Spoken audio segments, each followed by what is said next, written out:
Greetings, it is I, Dracovin, your Lord and Emperor, here at the Dracovin Empire, and welcome once more to all of you out there. Whether you are joining me, of course, live on Twitch or later on YouTube when these videos are uploaded, greetings to all of you. Hey, to those of you on YouTube, remember, like, subscribe, ring the bell, all that kind of stuff. Have any of you out there played a Beastkin? Now, again, this could be First Edition or the Versatile Heritage of Second Edition, but I'm wondering, have you experience with it? That's my question for the day. And that's what we're going to be diving into, another ancestry of Versatile Heritage in Second Edition, the Beastkin. Now, as I usually do with most of these videos, and this is Pathfinder Golarion lore, let's talk about the places you can do further research on Beastkin, and the sources or stats and information, and this is going to say this is a degree legacy content. What I mean by that is there is a little bit of this that might alter with the update to the new Pathfinder core, but this is definitely one of those ones I don't think we're going to get a lot of updates on. So, you know, if there's something to talk about in the future with it, I'll let people know. But, you know, assume this is fairly up-to-date, fairly good material to speak on. So where do we look? Well, in First Edition, Blood of the Moon is a great place to talk, because this it talks about them as skinwalkers, before they became Beastkin, before they changed and, you know, became a lot more of their own thing. And then, of course, the Lost Omens Ancestry Guide, which is updated for Second Edition, but there are some stuff from Ancestry Guide which has been updated for the new core material. So just keep that in mind. Again, whether or not we're going to get a lot for these folks here, I don't think so, but it's something that if you want to check when some of the new books, like Monster Core, Players Core 2, come out, there will be maybe some updates to some of these things to look into. So who are the Beastkin? Well, the Beastkin is technically a blanket term. Granted, when we track Beastkin, there is a primary source for most of them. But what are they? Well, they're beings that are humanoids that have gained the ability to partially or fully transform into an animal by a number of means. That's a simple way of saying it. I've gained the ability to partial or fully transform into an animal, but they maintain a balance with their humanoid essence. That's how they're different from the more common shape-changing beings, were creatures. Were creatures tend to be dominated by their animalistic side. These are people that kind of have more control. They do have this animal side, but they are more in balance with it, more control. They aren't cursed the same way. Now, most Beastkin are technically born of were creatures. Whether a direct descendant of one or having one in their lineage, your average Beastkin is going to trace that. It doesn't mean that there isn't the only way, but it also means that those that are connected to were creatures, being the most common one, don't have the same weaknesses or problems of were creatures. Whether that's the curse not fully manifesting, they don't have a weakness to silver, they don't lose control during the full moon. If you are born of or made, were creatures usually hold Beastkin in high regard. Basically because they embody a lot of their strengths without any of their weaknesses. So if you are a Beastkin connected to a bear, you meet a werebear, they're going to respect you. Now, again, there's other ways other than were creatures. In some case, if you connect to a specific deity or nature spirit, they could give you the power to transform. A trick of a fae, an accident with polymorph magic. There are even somehow rumors that perhaps there was an animal that gained shape-shifting ability and took on the form of a sapient ancestry and then had children. So, you know, your awakened bear learns to change into a person and has some children with a person of that other thing. You know, they're a person at the time. I don't know why that could be a thing that could happen. Whether or not that's true, up to you on that one. But it could be an origin story for your Beastkin, if you really want to. Granddaddy was a bear. An actual bear. But regardless, there is this boundary between rationality and instinct that they kind of butt heads with, that they maintain themselves on. And pretty well.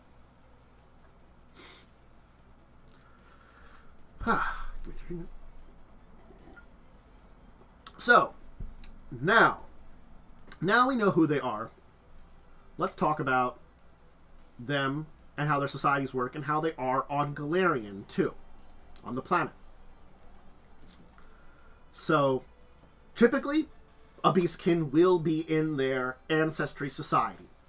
Whatever humanoid or ancestry that they are connected with, humanoid ancestry / other ancestries too, technically, that their nature is, they interweave with them. Many will hide their true nature as a necessity. Granted, there are some societies, ones that are more nomadic or frontier, that would be more accepting of a Beastkin, which can allow them to live in what form they choose without judgment. There are some Beastkin that will live in smaller communities of other Beastkin, or perhaps other were creatures that share the same animal that is inherent to them. They kind of also will find associating with that same animal instills a sense of fellowship.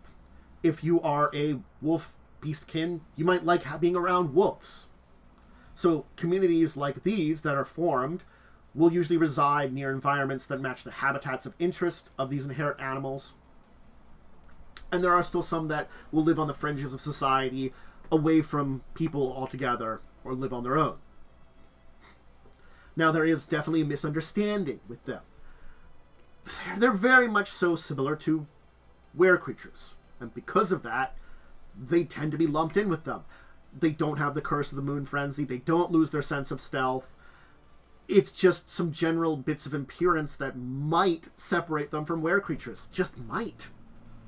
It's like they're treated as war creatures, but they're free of the curse. But people might fear that they'll eat them on a full moon. There are still some people that learn who Beastkin are, can understand them, and recognize they are something different. There is a misnomer, a term called skinwalker, that is very used for those that are unaware of their true existence. It's a evil origin kind of name, a derogatory name, so it's something that's very distrusted or distanced from them, because it does have evil connotations from the name it came about.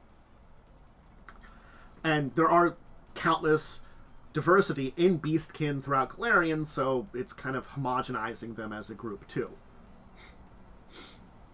So if you're going to look for them on the planet, Avastian and Grund are the particular regions you'd want to go to, because those are the areas the most were creatures are. Remember I said there are other ways to become Beastkin, but having the blood of a were creature is the primary way to have, become a Beastkin. So of course, in areas where were creatures are most active, Avastian and Grund, you have the most of them. Andoran, Chelix, Land of the Linderm Kings, the Ironbound Archipelago, all have fairly decent populations of Beastkin. This isn't to say there isn't a place that they're even more common. There is. Arcadia. That's the thing is, yeah, in your average Pathfinder game, when you're on the Golarion planet, you're going to be looking at Avastian Garund. There's a lot of were creatures active. You're going to find them a lot there. But if you really want to locate Beastkin, go to Arcadia. Cross the sea. Now, there are a number of heritages we can talk about. These aren't going to be all the heritages. There are some other ones to talk about too. But I'm going to hit on a bunch of the main heritages, talk about some of their tendencies, connections, where they come from. And the thing is, it also depends on whether or not you are descended directly from the were creature, or you're just the animal itself. Might mean there are some situational changes between you and the average Beastkin of that type. So, and these are based on the animal. Basically, again, there will be others outside of here, many more, but those are less common. These are going to be the 3, 4, 5, 6, 7, 8 most common Beastkin variety that we're going to be talking about today. Why don't we start, though? Again, it depends on the animal characteristics, were creature that most of the time they're descended from. Bloodmarked. Bloodmarked, also known as werebatkin, are of course descended from werebats. It's the obvious thing. You know, they call them werebatkin. They are not as vicious as their bestial forebearers. They do tend to have a lust for blood, a love of strict rules, and a flock mentality that kind of goes through them.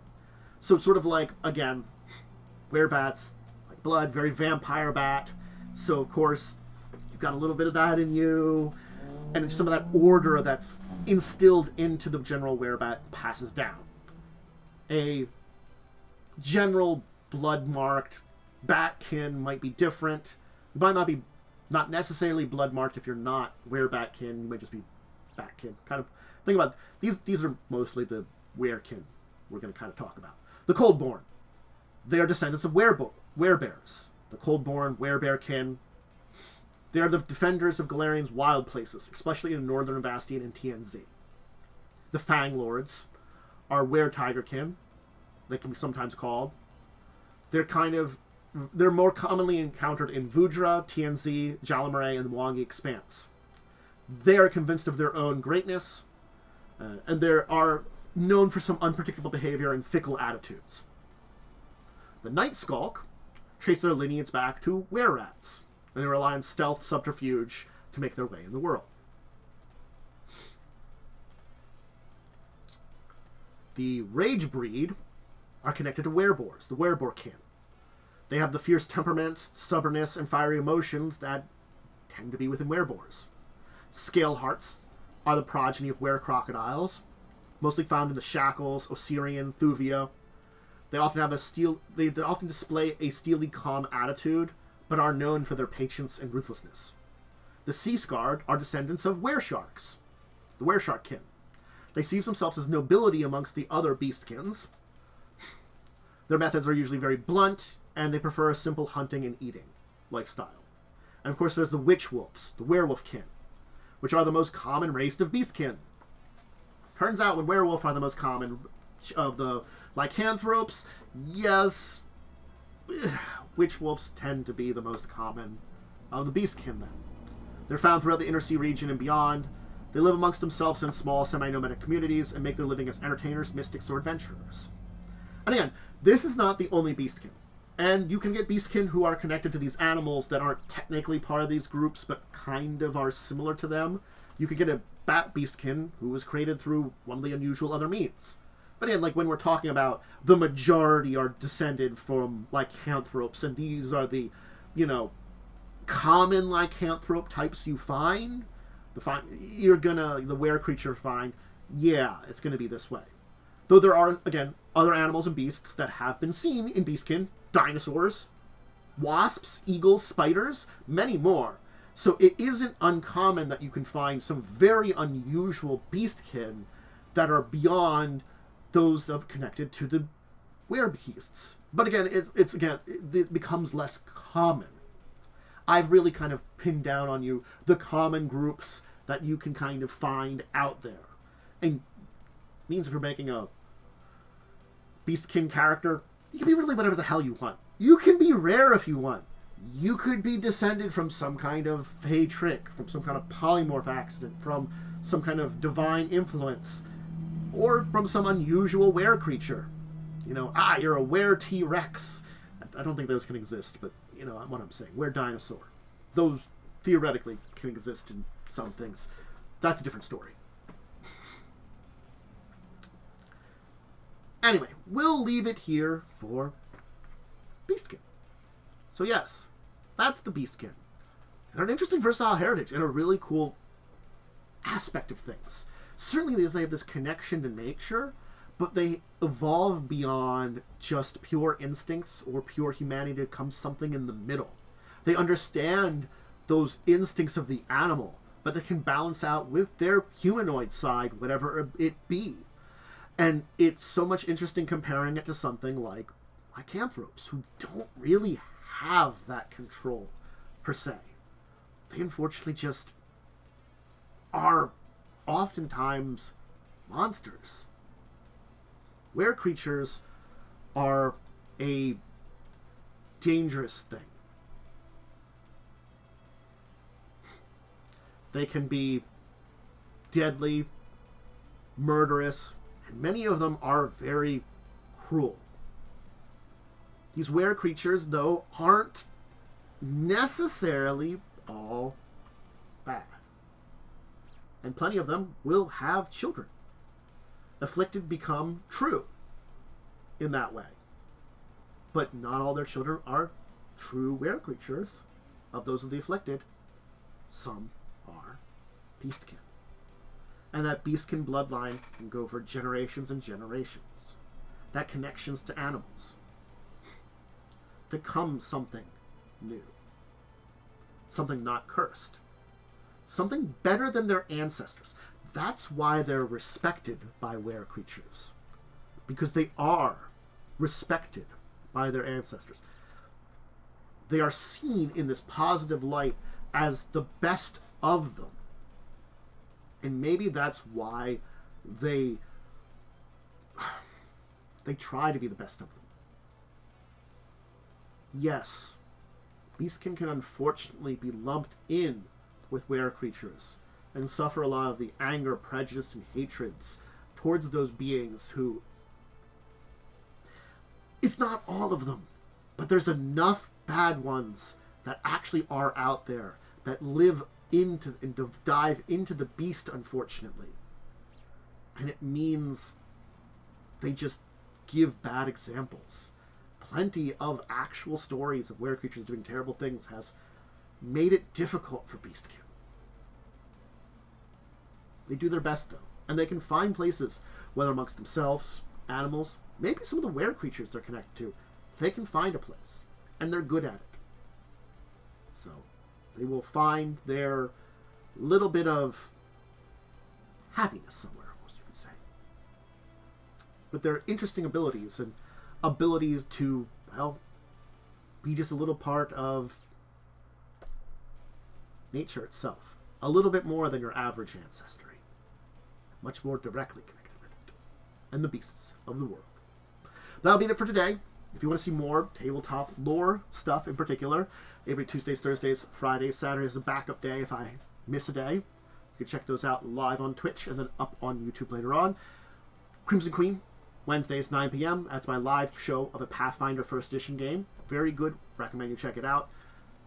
Discussing Tabletop, Saturdays at 6 p.m. Tabletop news of the week and all that stuff. I have my Discord and Twitter, link below. That's my basic shout-outs for all the other stuff I do. Okay. That's my social media schedule, cat pics, and that kind of stuff. I'm going to get going. I think I give all my shout-outs. I hope you enjoyed learning about any kind of ancestor. I love talking about the ancestries, lore of Golarion, all that kind of stuff. We'll talk about it more. Remember, you can always catch me live for any of these. Check them out on YouTube later on, wherever you go. And regardless of that, I'm going to say to all of you out there, I bid you all a deep and wonderful farewell until the next time.